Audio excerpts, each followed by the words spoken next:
morning, everybody. I'm so excited that so many of you have come today, especially a Friday morning. So thanks a lot for coming. Today we're going to solve all your relationship problems. Actually, no we won't, but I wanted to make sure that you guys have that expectation. I'm going to present research today that I did at the University of Buffalo, and it was part of my dissertation. It was just part of it.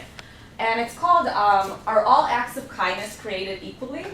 Understanding relationship maintenance behavior from a motivational perspective. So just to give you some clarification, I'm a social psychologist, so there are different kinds of psychologists, cognitive psychologists, clinical psychologists. Social psychologists do research on the person in the situation. So in my research, I focus on close romantic relationships, and I want to look at how your cognition, how the thoughts that you have affect your behavior in the context of romantic relationships. So I'm going to start off by just defining what relationship maintenance behaviors are. So relationship maintenance behaviors are basically any actions that you would do in your relationships, any activity that you would do to sustain your relationship satisfaction. Okay. So examples of such behaviors would be sacrificing. So what sacrificing is when you're willing to forego your own interests for your partner. Okay, so for example, if there's a holiday or something and both of you want to go to the holiday, right, with your family, you might sacrifice that and say, okay, I'll go with my partner this time, and next year I'll go with my family. Okay, so that would be an example of one relationship maintenance behavior. And this is really good for relationships because when partners sacrifice their goals, right, it enhances the satisfaction. Also, sexual behavior is a relationship maintenance behavior. I don't know if you guys saw the keynote speaker yesterday, but she talked about how we don't talk about sex enough. So I will talk a little bit about it today. And that behavior also increases relationship satisfaction. So there's a huge association between, relationship satisfaction and sexual activity. Caregiving, if your partner is in need of care, if they're ill, or just helping them, that's another type of relationship maintenance behavior. Social support, so when someone is going through a hard time and you're there to support them, is another kind of relationship maintenance behavior. And accommodation is basically a situation where there is a conflict in a relationship, and instead of yelling at your partner, instead of throwing things at your partner or responding in a negative way, you hold back and you accommodate your partner. So it's when you hold back on becoming and retaliating in relationships, and that's also very helpful. So I want to give you an question. What's the difference between sacrifice and accommodation? Excellent question. Sacrificing is when you are willing to do something for your partner, withholding your own inclination. Accommodation is a sacrifice in a conflict. So that's the difference. So in a conflict situation, instead of the sacrifice that you're doing is that you're not becoming aggressive in response to your partner. But that's a really good question, and they're very closely connected. So I want you guys to imagine a situation. It's Thanksgiving, and imagine a couple, Tom and Katie, and they both want to have Thanksgiving with their family. Okay, and suppose they both really love their family. So I know a lot of you might be relieved that you don't have to go to your family, but suppose they really care about their family. And they have this argument, they have this conflict in the relationship about whether or not, where are they going to have the Thanksgiving? Is it going to be at Tom's house or is it going to be at Katie's house? Okay, so suppose that Tom agrees to sacrifice his interests. And he says, you know something, I'll go with your family this time. So he basically says, I won't have Thanksgiving with my family. So what are some of the reasons that someone would do that? That's what I'm interested in. So first, he can just do it because he loves her, right? He just loves her, so he wants to do whatever she wants and to please her, and therefore he would sacrifice it. He might want her to appreciate him more. Okay, so he has evidence here. You see, you should appreciate him. He might be afraid that she might reject him. And so he might sacrifice because if he does, he's afraid of the consequences, that if he doesn't sacrifice, she might find someone else, right? He He might just enjoy doing nice things. That could be just another reason. He just enjoys it, right? He just enjoys pleasing her. He might feel that he's inferior to her, so he has to sacrifice because basically, so that she will accept him, basically. He might feel guilty. Maybe in the past she did stuff for him, and so he feels guilty and he has to sacrifice. Maybe that relates, maybe someone feels that. He might feel guilty, for example, on the fact that maybe she's adopted Scientology or something for him. And so he has to at least go to Thanksgiving with her. He might really like her family, right? So he might just care about her family. And he might want to avoid an argument. A lot of times we just feel, it's better just to go, right? Than hear the nagging. And maybe there's an obligation. Maybe he feels like he has to. And maybe he wants to develop a close relationship. Oh, there are some spaces, isn't it? Come, duck down.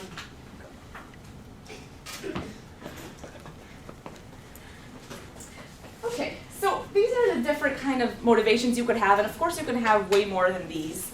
But the thing that's interesting to me is to look at these motivations closely. So if we look at some of these motivations, they are motivations that are more on a positive goal, right? You do something because you love her. You do something because you appreciate her. You do something to develop a closer relationship. Okay. In contrast, some of these motivations are more to avoid something negative, right? So we have, you're doing it because you're afraid of being rejected, or you're doing it because you feel inferior to her and she's a better person than you, so of course I'll do stuff that she wants to do. Or you're doing it to avoid an argument or add a sense of obligation. So I'm very interested in this distinction between doing something because you want something positive or doing something because you're trying to avoid something negative. Okay? If you guys took intro psych, you probably remember the rats, right? So either they're afraid of shock, right? That would be an avoidance motivation, or they're doing something to get food, which is an approach motivation. And so the idea is, in relationships, we can look at approach and avoidance motivations kind of in a similar way.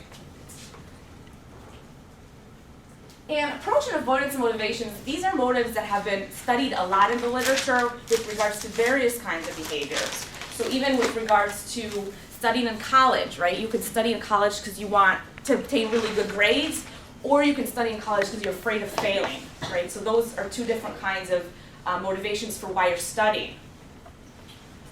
Approach motives are when you energize your behavior towards something positive, right? So you're doing it because you want a better relationship. You're doing it because you love your partner. You're doing it because you're a rat and you want food.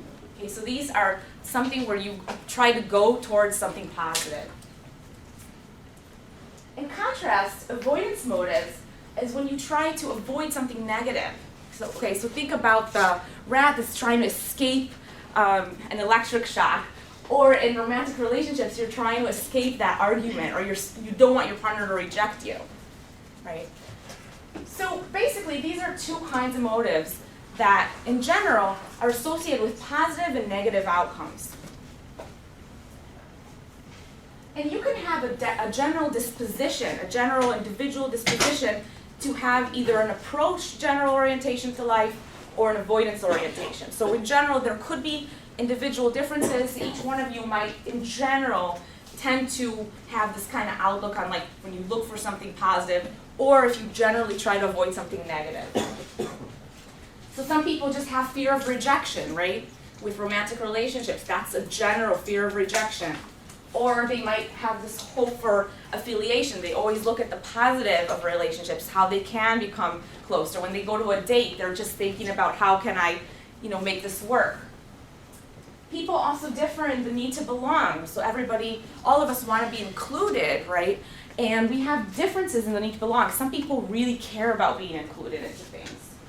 Some people are high in rejection sensitivity. This means that if any type of behavior the partner does at home, even if maybe they're watching basketball on TV and they're ignoring them, they all automatically think, oh my gosh, my partner doesn't care about me. Oh my gosh, they're not paying. Maybe it's something I did, right? So this is rejection sensitivity. And people can be very high in that.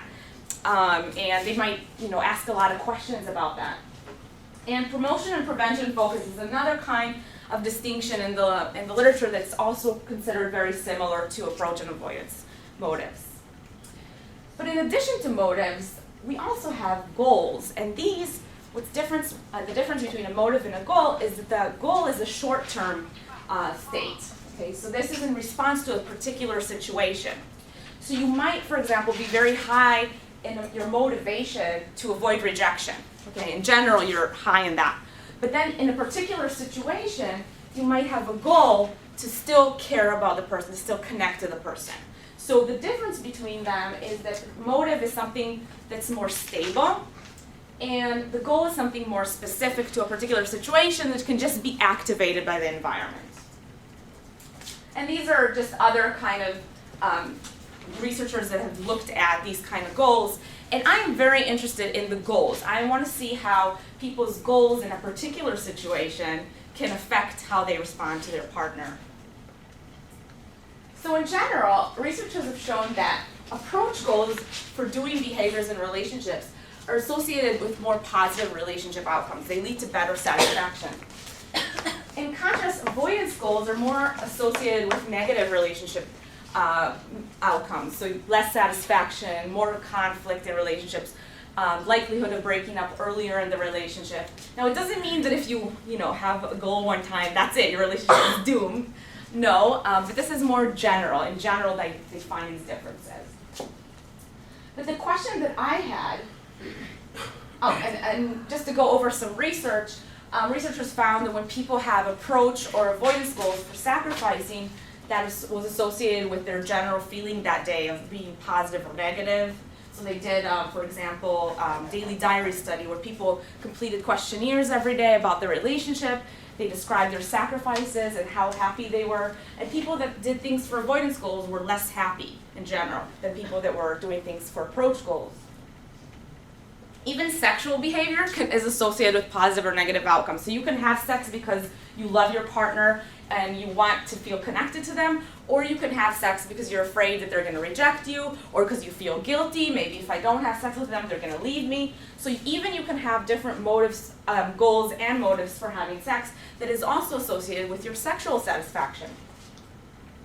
And you can carry it for your partner out of sense of obligation, or because you really want to care for your partner.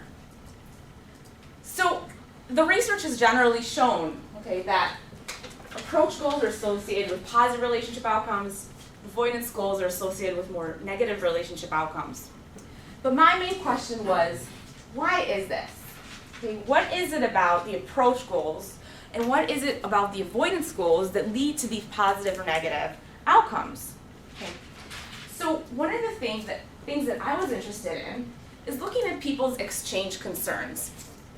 What I mean by exchange concerns. So basically, I think that people's motives should affect their exchange concerns, which should explain why they experience positive or negative outcomes in their relationship. So to look at what exchange concerns are, basically the way I define exchange concerns are concerns with whether or not one will receive comparable benefits from one's partner in return for benefits given. So in other words, this idea of tit for tat. So you're concerned whether or not, well, if I went with her to the Thanksgiving holiday, is she going to do it for me next time?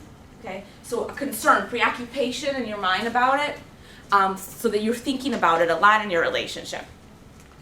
So you're basically concerned whether or not they're going to repay you. You expect an immediate repayment. It does create a debt, so if you do something nice for your partner, you would expect that they would do the same thing for you, and that's a concern for you. And usually this kind of thinking is more with coworkers, right? So if you have a classmate, right, and you give them notes, right, you would expect that they would do the same thing for you. But it's also found in romantic relationships. So even in romantic relationships, people have this kind of mentality. And this was based on research by Clark and Chrisman, so if you're interested in this concept, you can read more about it. What I'm interested in is when you're concerned about this all the time in your relationship. So you're basically a constant concern.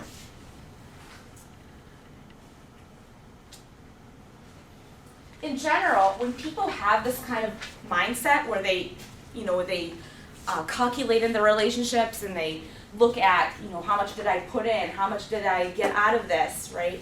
They typically don't have a very trusting relationship. It's associated with lack of trust.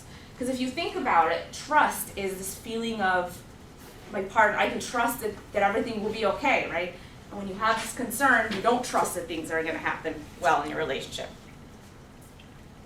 It causes a lot of distress. Even just thinking about how much does my partner owe me is distressing, because no matter what, when you think about these kind of things, you're always going to find negative things in your relationship, right? That's just the way it is.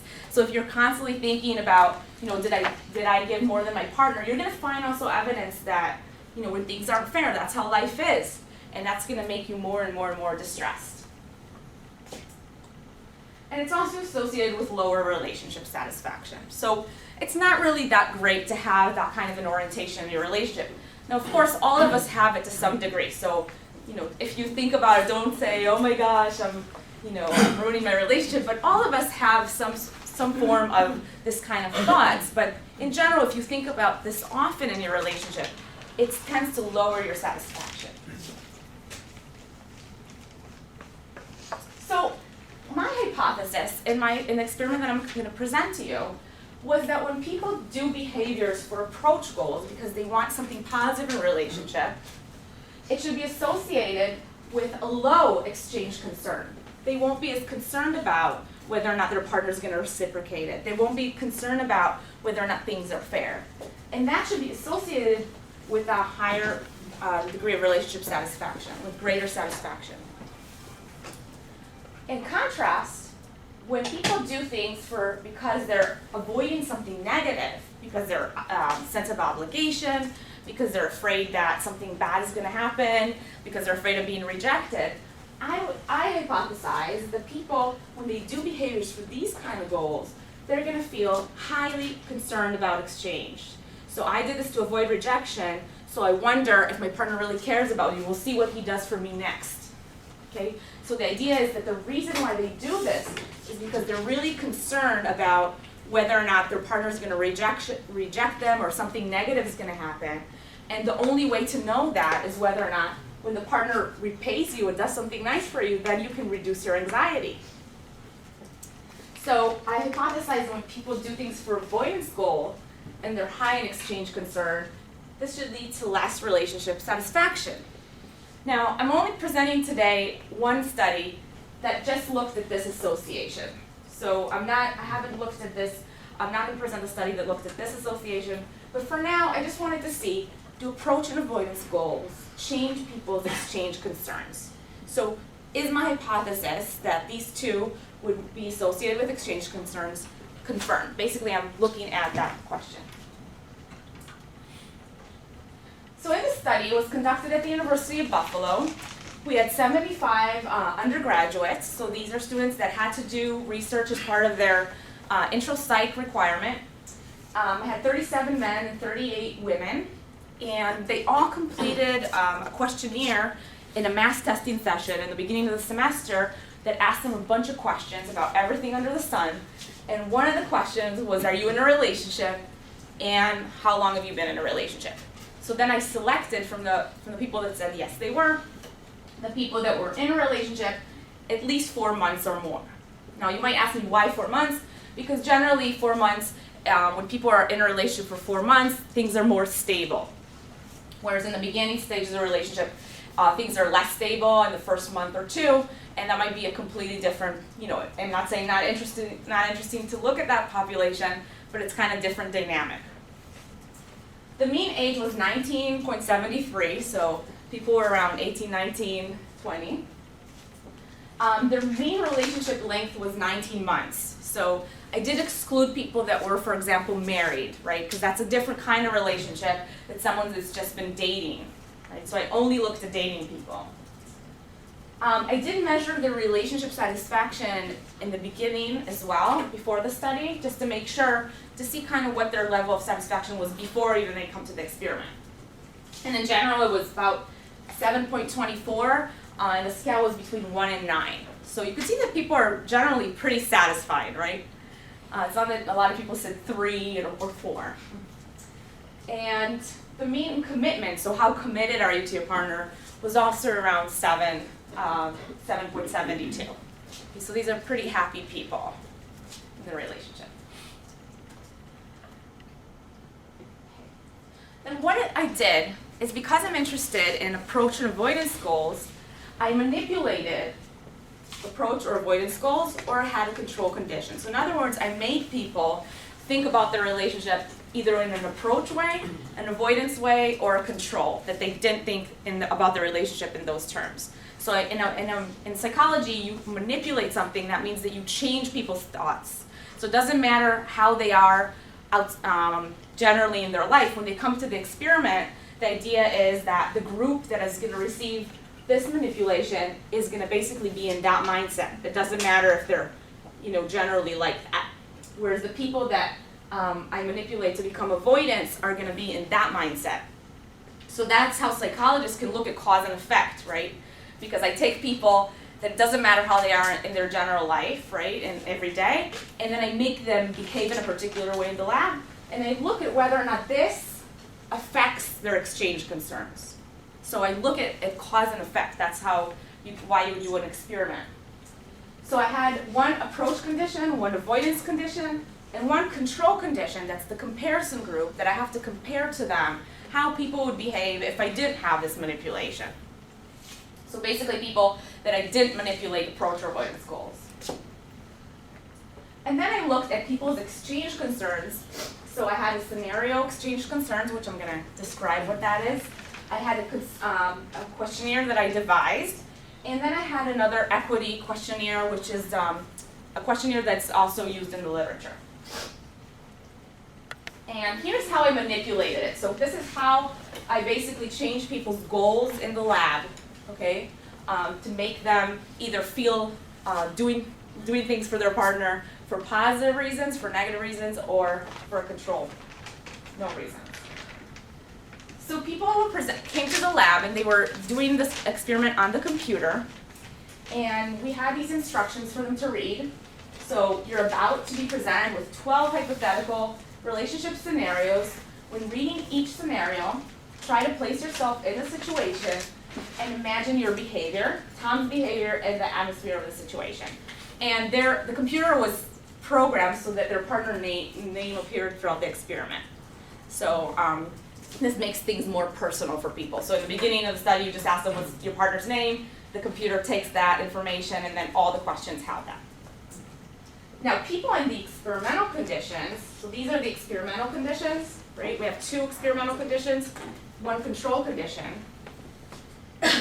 Had this additional set of instructions, and it said, please also focus on the motivation provided for engaging in the behavior and what it would be like to engage in the behavior for that reason.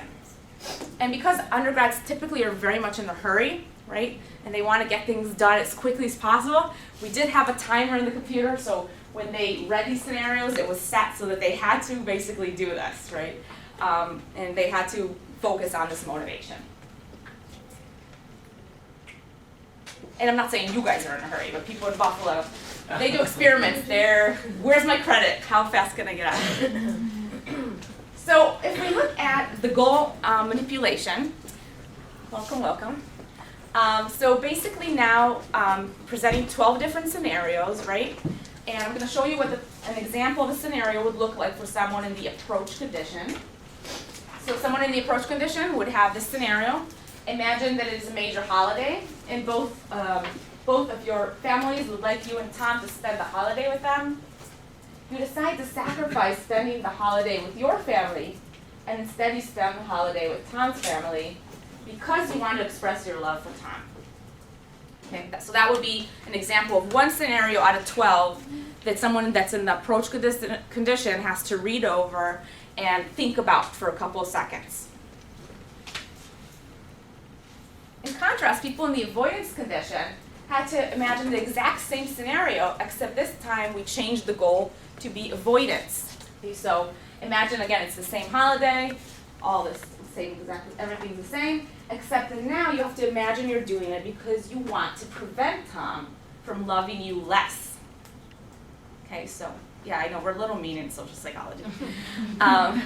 So you see how these two are very similar, but different in the focus. Are you avoiding something positive, or are you trying to get to something, avoiding something negative, or trying to obtain something positive? Participants in the control condition basically just had to imagine the scenario. They didn't have to think about goals.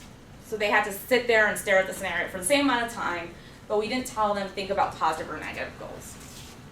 And again, there were 12 different scenarios, so they had to do this 12 times, right? And the scenarios were all counterbalanced. What that means is that every participant got them in different orders so that the order won't affect anything in the experiment. After each scenario, participants had to answer these 4 critical questions.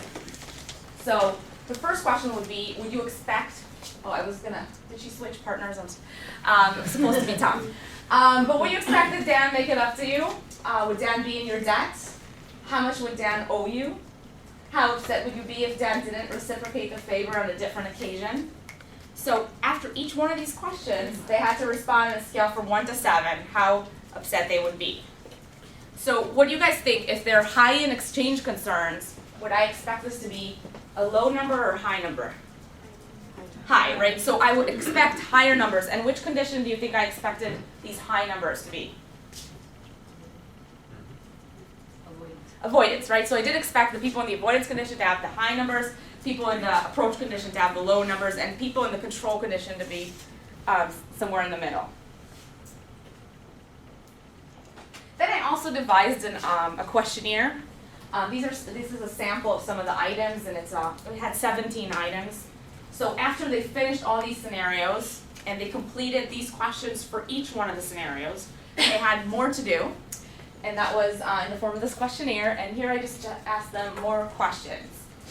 When I do favors for Tom, I often wonder whether or not he would have done the same for me. I worry about whether or not Tom would reciprocate favors that I've done for him. And I worry when I do more for Tom than he does for me. So you can see how this kind of targets the same kind of thinking. And so they also completed that questionnaire after all the scenarios. And then they also completed this equity item. And if you guys want any of these to give to your romantic partner, let me know after. This one is pretty common in the field. So this will be considering what you put into your relationship compared to what you get out of it, and what Tom puts in compared to what he gets out of it. How does your relationship stack up? And then you have, I'm getting a better deal, Tom is getting a better deal, or we are both getting an equally good or bad deal. Okay, so that's just the measure of equity.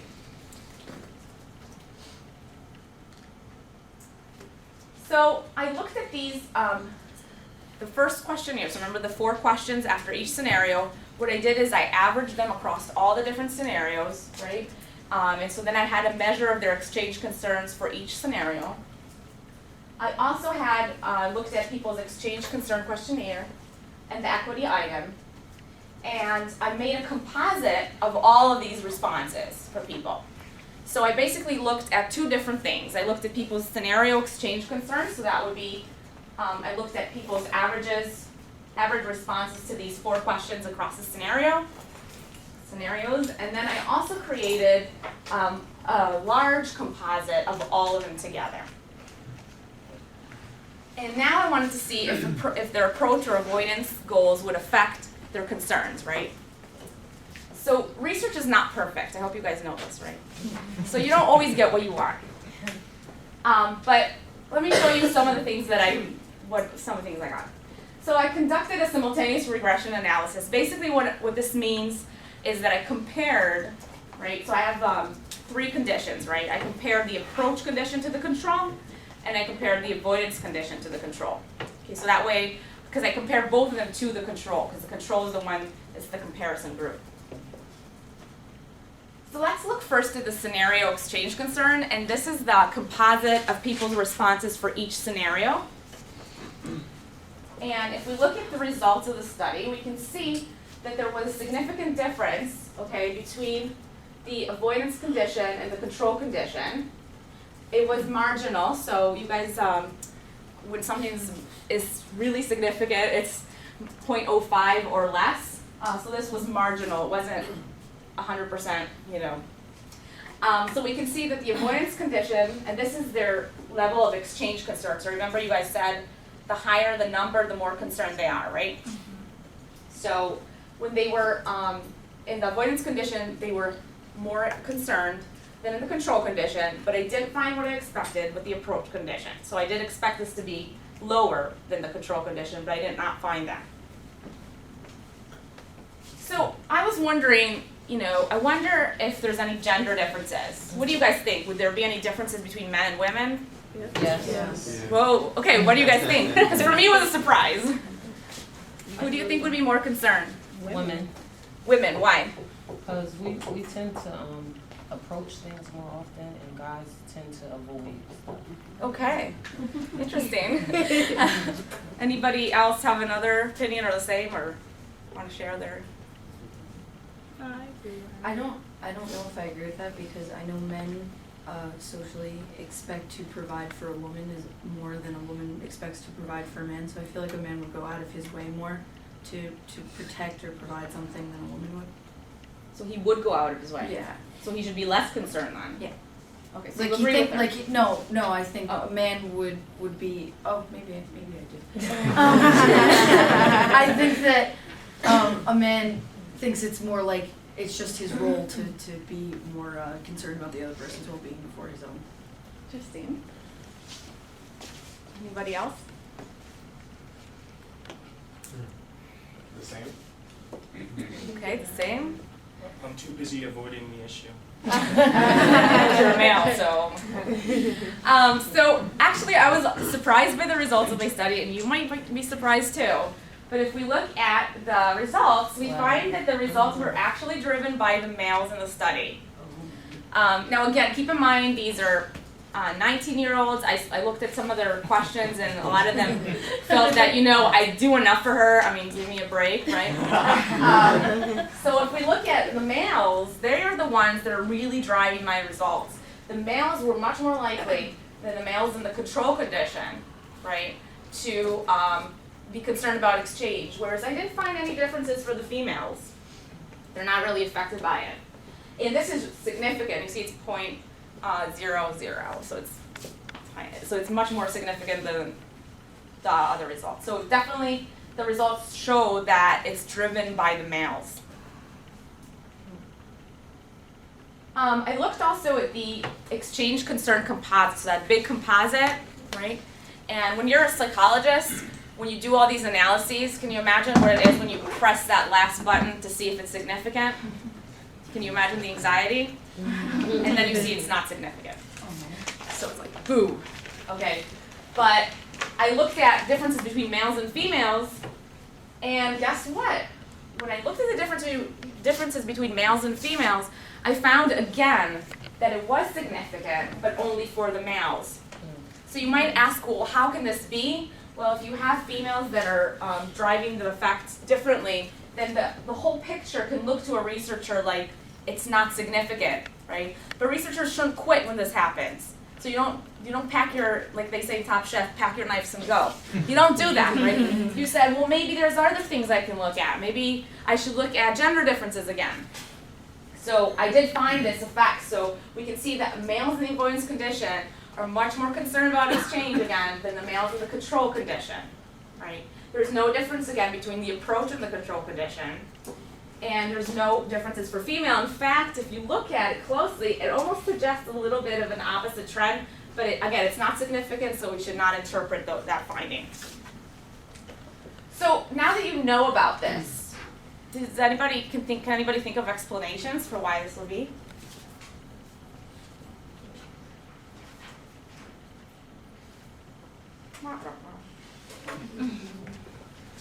Yeah. I think that women more often look at the whole picture and they kind of say, not that they justify actions that they do versus their partner does, but that's kind of what it comes down to. Okay, so maybe women are expected to kind of do that in society too. A lot of times, and there is research to show, and I did look at this afterwards after I was puzzled, that women are kind of expected to be the caregivers in the relationship, to be the ones that do things for their partner. So So they, it's like nurture versus nature. that's a good way to put it. You could argue that it's our society, that it's nurture that makes us that way. Or there are researchers that actually would argue that it's part of our evolutionary, that our nature is to have this kind of orientation so that we can care for the young. So there is a debate in the, that's a big debate. But basically the idea is that women might feel that they're expected to do this, so they're not going to feel concerned when they do stuff like that, because that's just part of their role, right? Whereas males, and this is just my interpretation again, they might... Your interpretation as a researcher or just your... No, as a researcher, but I have not actually tested my interpretation, right? Well, I just wanted to say that some of the evidence from the so-called boy code would tend to have males have these kind of relations. Okay. Because big boys don't cry.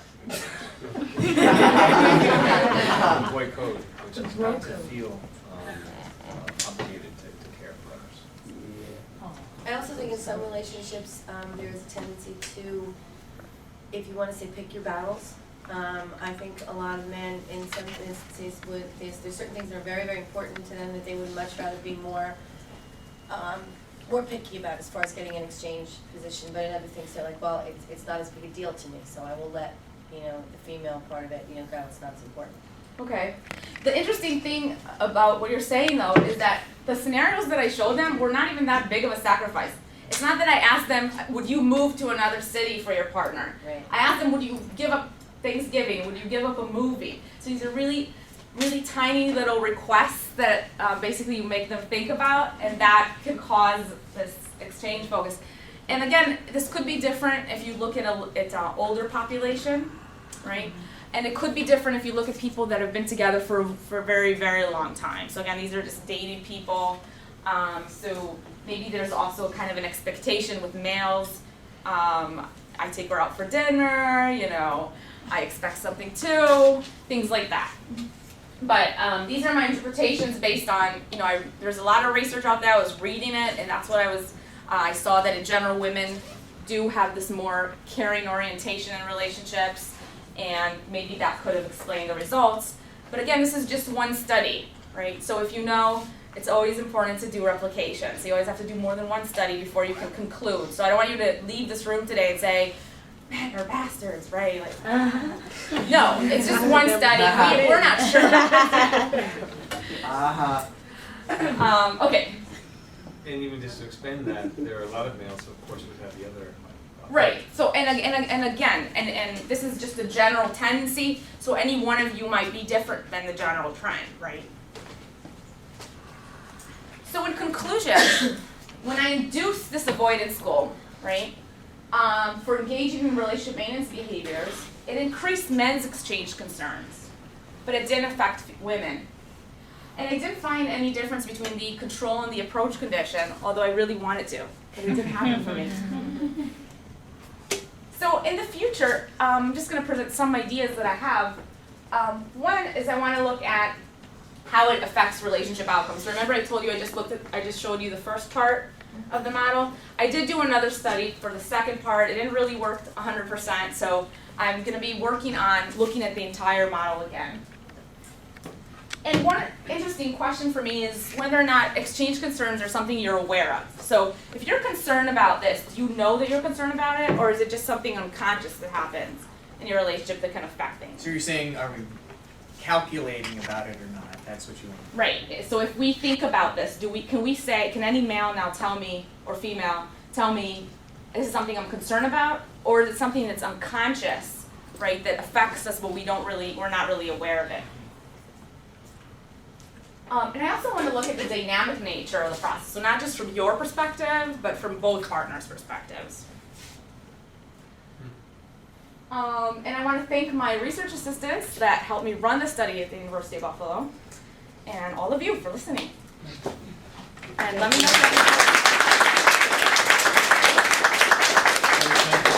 and we have time for questions, so if you have any questions.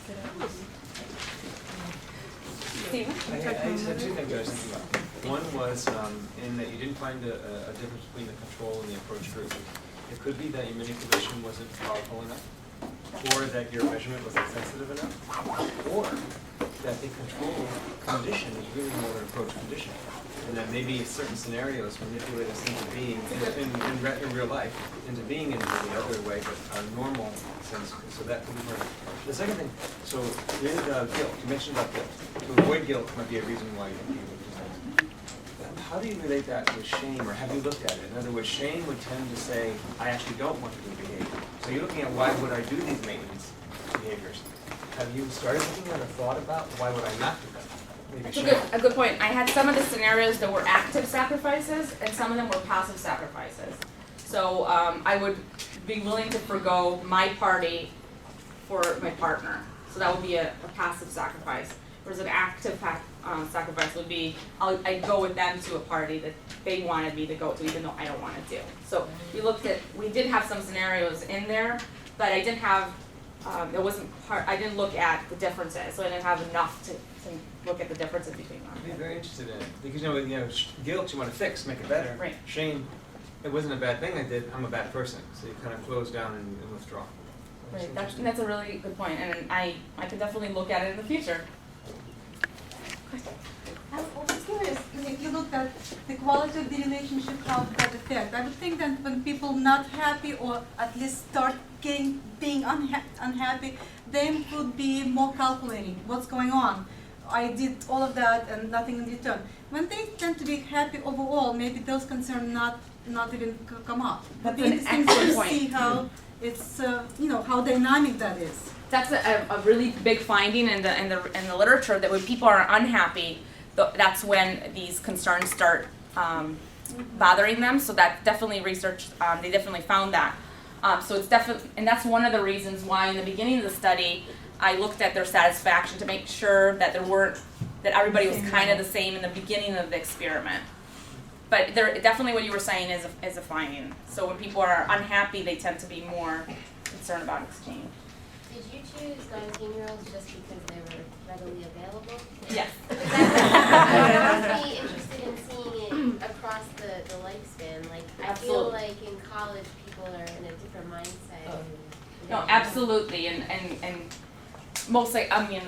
a lot of psychologists do this because it's just a convenient sample, right? They're in the college, they have to do it for a requirement, so it's easier to look at that. So this is definitely a good group to look at in your ideas initially, but you're definitely right. We have to look at across the lifespan.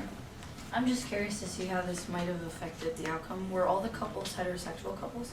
I did have one or two gay couples, but I didn't look at the differences between the heterosexuals and it because I didn't have enough, right? Because I'd be curious to see the effect of that, especially when they have others like outside pressures on what their relationship should be as opposed to what it is.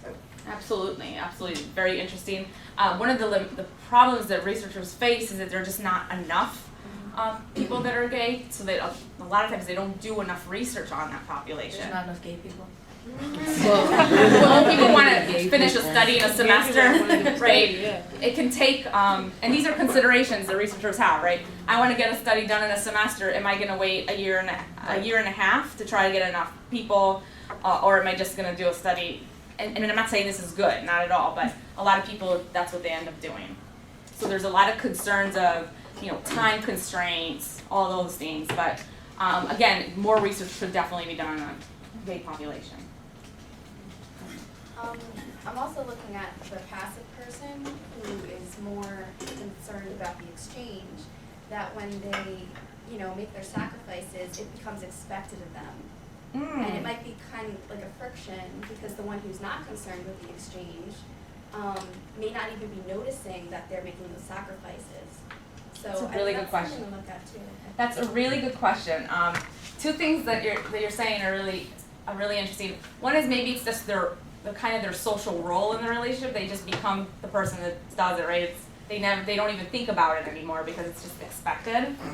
The other thing that you might be interested in, you can ask me, I can give you a reference after the talk, but is this idea of invisible support. And they found in research that there are couples that will help another person. They call this invisible support because the partner doesn't even know that they're helping them. So for example, if you always forget your keys, right? The partner might move them near the entrance to the door, but you don't know that they're doing that for you, right? So it's called invisible support because they're supporting you, but the person doesn't really know about it. So that's a really interesting phenomenon. So if you're interested, I can give you a reference. Did culture play a role? That's another good question. I just looked at people in Buffalo, and as you know, with any research, if you want to really say something about the culture, you have to really look broadly. So one thing that I could do is, for example, do some research online, right, with questionnaires, and then I could have people do it from different places. So the next time you want to do a research, can I assist you? Absolutely. Yeah. My office is in Raritan Hall, so feel free. Here's a commercial for myself. Feel free to stop by if you have any questions at all about close relationships, or if you want to. I'm going to be working on starting something in Middlesex. So. Oh, cool.